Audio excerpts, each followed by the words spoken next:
জীবনটা আসলে একটা গল্প, তবে এই গল্পের লেখক আমরা নিজেরাই। আর সবচেয়ে আশ্চর্যের বিষয়, এই গল্পের শেষটা আমরা কেউই জানি না।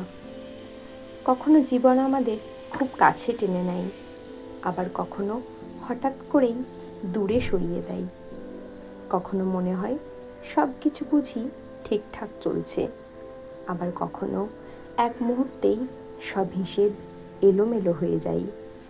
কিন্তু জীবনের গল্প শুধু পাওয়া আর হারানোর গল্প নয়।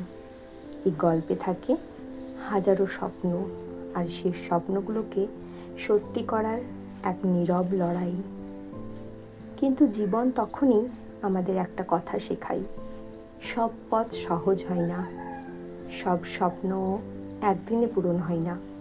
কিছু স্বপ্নের জন্য অপেক্ষা করতে হয়, কিছু স্বপ্নের জন্য বারবার ব্যর্থ হতে হয়, আর কিছু স্বপ্নের জন্য নিজেকেই নিজের সবচেয়ে বড় সাহস হতে হয়। কারণ ব্যর্থতা মানেই শেষ নয়, কখনো কখনো ব্যর্থতা নতুন করে শুরু করার একটা সুযোগ। যে মানুষটা আজ হেরে গেছে, সে হয়তো আগামীকাল নিজের জয়টা লিখবে।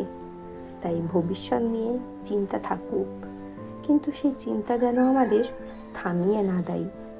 হতাশা আসুক, কিন্তু সেই হতাশা যেন আমাদের স্বপ্নগুলোকে মুছে দিতে না পারে। জীবনে সব কিছু আমাদের পরিকল্পনা মতো হবে না।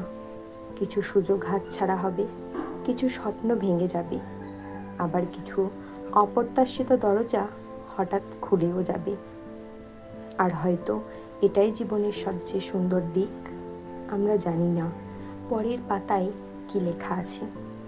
তাই আজ যদি পথটা কঠিন হয়, তবুও হাঁটতে হবে।